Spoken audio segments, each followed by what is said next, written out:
नमस्कार दोस्तों, आप सबका स्वागत है हमारे channel math IQ by Jatin पे। आज के इस वीडियो लेक्चर में हम ग्रुप थ्योरी करेंगे। तो आइए शुरू करते हैं। ग्रुप थ्योरी में जो सबसे पहली डेफिनेशन हमारे पास आती है वो बाइनरी ऑपरेशन की है। बाइनरी ऑपरेशन कह लीजिए या क्लोजर प्रॉपर्टी कह लीजिए। बाइनरी ऑपरेशन हमारे पास एक तरह का फंक्शन होता है जो किसी एक नॉन एम्प्टी सेट पे लगता है। ठीक है, जैसे कि यहाँ पे हमारा हम एक किसी सेट पे ए, इस पे हम कोई बाइनरी ऑपरेशन लगाते हैं। यहाँ पे एक स्टार है या क्रॉस हमारा बाइनरी ऑपरेशन हो गया एक तरह से, जो किसी एक सेट के दो एलिमेंट पे लगता है। उस ऑपरेशन को दो सेट पे लगाने के बाद उसकी इमेज उसी सेट के अंदर आनी चाहिए, तो हम उसे बोलेंगे वो हमारा बाइनरी ऑपरेशन होल्ड कर रहा है। लाइक हम एक एग्जांपल लेते हैं सेट ऑफ नेचुरल नंबर में से। ठीक है, सेट ले लिया हमारा सेट ऑफ नेचुरल नंबर, ये नॉन एम्प्टी सेट है। ठीक है, अब इसके अंदर हमने दो एलिमेंट उठा लिए 1 2 नेचुरल नंबर में से आते हैं। ठीक है, अब चेक करते हैं जो एडिशन है वो बाइनरी ऑपरेशन है या नहीं है। अब हम 1 + 2 करते हैं, 3 आया, वो नेचुरल नंबर में चला गया। तो इसका मतलब जो एडिशन है नेचुरल नंबर पे वो बाइनरी ऑपरेशन सेटिस्फाई करता है। ठीक है, तो वो बाइनरी ऑपरेशन है नेचुरल नंबर का, सेट ऑफ नेचुरल नंबर का। सिमिलरली अगर हम सब्ट्रैक्शन देखें, एलिमेंट लेना थ्रू 4, ठीक है, अगर उनकी सब्ट्रैक्शन करें वो 1, वो भी नेचुरल नंबर में चलेगी। ठीक है, ये तो बाइनरी ऑपरेशन हो गया। पर बात करें अब 3 - 4 की, ये -1 आ गया, ये नहीं गया। ठीक है, तो आपने देखा फ्रेंड्स कि यहाँ पे जब हम बात करते गए कि हम कोई भी ऑपरेशन किसी भी एलिमेंट पे लगाएं तो वो सारे एलिमेंट की बात करनी चाहिए सेट के। हम सेट के किसी एक या दो एलिमेंट को देख के ये नहीं कह सकते कि वो सारों पे मतलब कि होल्ड करेगा। ठीक है, हम एक तरह से जर्नल बात करते हैं कि वो सारे एलिमेंट पे प्रॉपर्टी होल्ड करनी चाहिए। जैसे इसके अंदर एडिशन सब्ट्रैक्शन के अंदर यहाँ पे ये प्रॉपर्टी होल्ड नहीं हो पाई। ठीक है, कि तो उसका मतलब सब्ट्रैक्शन के जो साइन है वो बाइनरी ऑपरेशन नहीं है, किसके लिए, नेचुरल नंबर के लिए। ठीक है, तो इस चीज़ का हमने ध्यान रखना है कि हमने उस सेट के सारे एलिमेंट को कवर कर रहा है नहीं कर रही, तो उस चीज़ को ध्यान देना होगा कि वो जो डेफिनेशन है सारे एलिमेंट पे अप्लाई होनी चाहिए, किसी एक एलिमेंट पे नहीं। ठीक है, अब आगे बात करते गए एसोसिएटिव प्रॉपर्टी।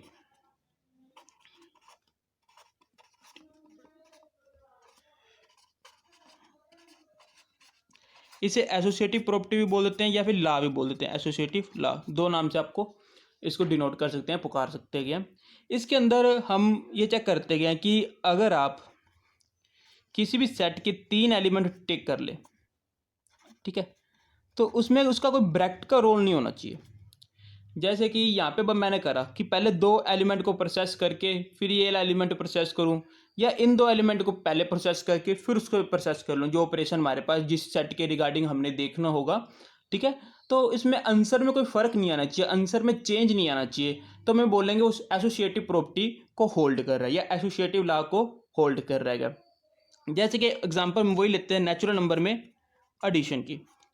ठीक है, अगर हम कोई भी आप दो एलिमेंट उठा लिए नेचुरल नंबर में से, हमने 2 3 उठा लिए जर्नली, अब उनको ऐड करेंगे वो नेचुरल नंबर में ही जाएगा क्योंकि ये 5 आएगा। ठीक है, वो नेचुरल नंबर में ही जाएगा। अब बात करते हैं क्या डिवाइडेशन, कि हम डिवाइडेशन वाला रूल यूज़ करते गए, क्या ये एसोसिएटिव है। आपने 8 4 2 एलिमेंट ले लेते गए हम अपने नेचुरल नंबर में से। ठीक है, अब ये दो ट्रिक करें, अब इसको चेक करते हैं कि ये बाइनरी ऑपरेशन बनेंगे नहीं बनेंगे। अब 2 को डिवाइड कर 4 डिवाइडेड बाय 8, या फिर 2 4 डिवाइडेड बाय 8, क्या इसके बराबर आता नहीं आता, ये चेक करते हैं। यहाँ से 2 आया, यहाँ से ये 2 आया। ठीक है, ये हो गया 4, ये हो गया 1, बराबर नहीं आए। तो इसका मतलब जो हम डिवाइडेशन वाला फॉर्मूला यूज़ करते गए वो हमारे पास एसोसिएटिव प्रॉपर्टी होल्ड नहीं करता। तो इस चीज़ का ध्यान देना बहुत जरूरी है, नेसेसरी है। ठीक है, कि हम जिस भी ग्रुप स्ट्रक्चर में बात करते हैं वो एसोसिएटिव हो, मतलब उसके अंदर ब्रैकेट का कोई रोल ना रहे। मेन ये चीज़ ये चेक करने के लिए काम आता है। अब अगली प्रॉपर्टी जो हमारे पास आती है आइडेंटिटी। एलिमेंट भी बोल देते हैं इसे, प्रॉपर्टी भी बोल देते हैं इसे, या लॉ भी बोल देते हैं। ठीक है, कई नाम से जानते हैं किसको। ठीक है, आपको जो कन्वीनियंट लगे या अच्छा लगे उसको आप टेक कर सकते हैं। ठीक है, अब आइडेंटिटी लॉ क्या होता है? क्या आप किसी भी एल्जेब्रिक स्ट्रक्चर जो मान लीजिए एक सेट है हमारे पास, ठीक है, कोई भी हमारे पास सेट है, उसके अंदर से हमें कोई एक ऐसा एलिमेंट मिल सके जिसको हम सेट के जिस मर्जी एलिमेंट से ऑपरेट करें, वो सेट का खुद ही एलिमेंट आना चाहिए। ठीक है, लाइक हमें एक आइडेंटिटी तब बोलेंगे जब वो ये कंडीशन होल्ड करे। ठीक है, तो इसका मतलब क्या है? इसको एग्जांपल की तरह अब देखते गए कि मान लीजिए अब नेचुरल नंबर को मल्टीप्लिकेशन के अंदर चेक करते गए। ठीक है, अगर आपके पास यहाँ पे 1 आएगा, 1 आप नेचुरल नंबर में किसी मर्जी एलिमेंट के साथ मल्टीप्लाई करा दीजिए, जिस मर्जी एलिमेंट के साथ, where a belongs to natural number arbitrary element. ठीक है, कि आर्बिट्रेरी एलिमेंट है अपने पास, कि कोई भी एलिमेंट ले लिया, आप उसको मल्टीप्लाई कर दें नेचुरल नंबर में से, मतलब कि आर्बिट्रेरी का मतलब होता है कोई भी एलिमेंट नेचुरल नंबर का। ठीक है, आप वो कोई मर्जी एलिमेंट उठाइए, उसके साथ मल्टीप्लाई कराइए, आपके पास ए ही आएगा, मतलब कि वो नेचुरल नंबर वापस ही आएगा। जैसे एग्जांपल है 2 × 1 2, 3 × 1 3। ठीक है, इसी तरह सिमिलरली अप टू 100 आप जो मर्जी से मल्टीप्लाई करवा लीजिए, तो आपके पास वो सेम नंबर ही आएगा जिससे आप 1 की मल्टीप्लाई करवाएंगे। तो इसका मतलब ये आइडेंटिटी एलिमेंट है नेचुरल नंबर के लिए with respect to multiplication binary operation. ठीक है, अब बात करते हैं कि हमारे पास कभी कभार इस तरह भी होता है कि किसी सेट के अंदर ना निकल पाए। जैसे कि एक सेट मैं अपनी तरफ से थोड़ा सा ड्राइव कर लेते हैं या थोड़ा चेंज कर लेते हैं। नेचुरल नंबर के अंदर आप 1 माइनस कर दीजिए, अब हमारे पास अब ये भी तो एक सेट ही है। ठीक है, नेचुरल नंबर है, इसके अंदर सिर्फ मैंने एक एलिमेंट बाहर निकाल लिया 1। ठीक है, तो क्या अब इसके पास आइडेंटिटी एलिमेंट इस तरह मिलेगा? नहीं मिलेगा, इसके पास आइडेंटिटी एलिमेंट अब नहीं है। अगर आपके पास किसी भी सेट के अंदर कोई भी एक आइडेंटिटी एलिमेंट मिलता है ना, तो वो यूनिक होता है। आपके पास ये प्रॉपर्टी होगी है कि आपके पास ये नहीं है कि एक से ज़्यादा आपको आइडेंटिटी एलिमेंट मिल सकते हैं, नहीं, यूनिक होगा। आपके पास जितने भी सेट टैग हैं, अगर आप उस पर कोई भी एक सिंगल ऑपरेशन के रिगार्डिंग आपको एक यूनिक ही आइडेंटिटी एलिमेंट मिलेगा, यूनिक आपको एक से ज़्यादा एलिमेंट मिलेंगे। अगर आपको एक से ज़्यादा एलिमेंट मिल रहे हैं तो मतलब कि वो आपका मतलब कि ग्रुप थ्योरी के अंदर काम नहीं करेगा, या फिर आपके आइडेंटिटी एलिमेंट नहीं बन पाएंगे, कहीं ना कहीं प्रॉब्लम आएगी। ठीक है, उसके बाद चेक करते गए इनवर्स प्रॉपर्टी।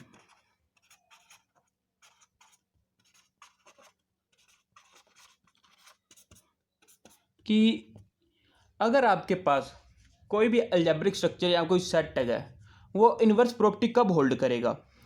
कि जब आपको हर एक एलिमेंट के रिगार्डिंग एक दूसरा एलिमेंट भी मिल सके, सच दैट आपको आइडेंटिटी मिल जाए। ठीक है, कि जैसे कि मान लीजिए आपके पास सेट ऑफ रियल नंबर लेते हैं हम। ठीक है, सेट ऑफ रियल नंबर के अंदर आपका सबसे पहले बात करते हैं आइडेंटिटी एलिमेंट क्या होगा। ठीक है, 1 होगा, तो इसका मतलब मुझे, आप उसको मल्टीप्लिकेशन के अंदर देख रहे हैं।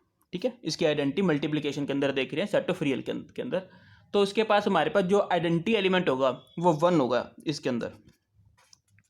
ठीक है, तो अब हमने इनवर्स प्रॉपर्टी के इसके अंदर क्या रोल होगा? इनवर्स प्रॉपर्टी के अंदर हम इसके अंदर चेक करेंगे कि हमारे पास रियल में से कोई भी एलिमेंट उठा ले। ठीक है, रियल में हम कोई भी एलिमेंट टेक कर ले, उसके रिगार्डिंग हमें बी चाहिए जिससे हमारे पास 1 आ जाए। बी यहाँ पे वेरी करेगा आपके ए के हिसाब से। जैसे कि अगर यहाँ पे आपने 2 लिया, रियल में 2 होता है, तो आपके पास यहाँ पे 1/2 से इसको मल्टीप्लाई करा तो आपको 1 आएगा। ठीक है, सिमिलरली आप 3 लीजिए तो हमारे पास 1/3 मिलेगा। जैसे आइडेंटिटी एलिमेंट आपका यूनिक होता था, इनवर्स एलिमेंट आपका आपके एलिमेंट पे डिपेंड करेगा। ठीक है, आइडेंटिटी एलिमेंट हमारे पूरे सेट पे डिपेंड करता है और ऑपरेशन पे डिपेंड करता है कि किस ऑपरेशन का यूनिक मिलेगा। पर जो इनवर्स एलिमेंट है वो आपके उस सेट के उस ऑपरेशन के हर एक एलिमेंट पे डिपेंड करता है कि हर एक एलिमेंट के हिसाब से इनवर्स एलिमेंट उसके लिए अलग होगा। ठीक है, तो उसे हम बोल लेंगे इन्वर्स एलिमेंट। इसका मतलब जो हमारे पास रियल के अंदर हम मल्टीप्लिकेशन के अंदर चेक करेंगे तो ये हमारे पास इन्वर्स प्रॉपर्टी होल्ड करता है। ठीक है, मैं एग्जांपल साथ साथ इसलिए ले रहा हूँ फ्रेंड्स, तो आपको क्लियर हो जाए कि इन प्रॉपर्टीज के बारे में आपको किसी भी तरह का डाउट ना रहे। ठीक है, अब बात करते गए कॉम्यूटेटिव प्रॉपर्टी या कॉम्यूटेटिव लॉ बोल देते हैं।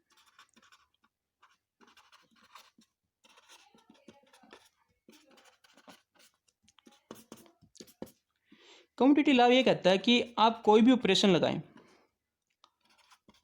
वो ये कंडीशन होल्ड करनी चाहिए कि आप ए क्रॉस बी करें, मतलब कि आपके पास ए बाइनरी ऑपरेशन लगाए बी से या बी बाइनरी ऑपरेशन लगाए ए से, तो कोई चेंज नहीं आना चाहिए, आपकी वैल्यू सेम आनी चाहिए, मतलब कम्यूट कर सकें। ठीक है, कि आप ए और बी को ऑपरेट कर रहे हो, बी और ए को ऑपरेट कर रहे हो, तो पोजीशन चेंज करने से आपके पास जो आंसर है या वैल्यू है उसमें कुछ डिफरेंस नहीं आना चाहिए। लाइक कि वही रियल सेट लेते हैं हमारे पास। अब मल्टीप्लिकेशन की बात करते हैं इसके अंदर। अब आप यहाँ पे कोई भी दो एलिमेंट लीजिए, 2 × 3 लीजिए या 3 × 2 लीजिए, कोई आंसर में डिफरेंस आएगा नहीं, तो इसका मतलब ये आपका कॉम्यूटेटिव है। अगर वहीं बात करें रियल के अंदर डिवाइडेशन की, अब मैं 2 को डिवाइड कर दूं 4 से और 4 को डिवाइड करूं 2 से, तो हमारे पास आंसर में डिफरेंस आ जाएगा। ठीक है, हमारे पास आंसर में डिफरेंस आ जाएगा। तो इस चीज़ का ध्यान रखना है कि इसका मतलब ये कॉम्यूटेटिव लॉ होल्ड नहीं करता और ये कॉम्यूटेटिव लॉ होल्ड करता है। ठीक है, तो मतलब कि आपको मैंने पहले प्रॉपर्टीज़ के बारे में बताया था ताकि आपकी प्रॉपर्टीज़ के अंदर क्लैरिफिकेशन हो जाए कि कौन सी प्रॉपर्टी आपको क्या कहती है। अब बात करते हैं इन प्रॉपर्टी का जो हमने पढ़ी है, इनकी डेफिनेशन को पढ़ा है, ये हमारे किस काम आती है। सबसे पहले बात करते हैं ग्रुप की। ठीक है, हमारे पास कोई भी स्ट्रक्चर है उसे हम ग्रुप कब बोल लेंगे। हमारे पास कोई भी हम स्ट्रक्चर ले लें उसे हम ग्रुप का नाम कब देंगे। जो सबसे पहले तो क्लोजर प्रॉपर्टी, एसोसिएटिव प्रॉपर्टी और आइडेंटिटी और इनवर्स, इन चारों प्रॉपर्टीज को होल्ड करें। ठीक है, कोई भी आप सेट लोगे, अगर वो किसी ऑपरेशन के रिगार्डिंग ये चारों प्रॉपर्टी होल्ड कर जाए ना, तो हम उसको ग्रुप बोल लेंगे। ठीक है, अगर उसके साथ साथ वो कॉम्यूटेटिव भी बोल दे, कॉम्यूटेटिव प्रॉपर्टी को भी होल्ड कर जाए ना, तो हम उसे अबिलियन ग्रुप बोल लेंगे।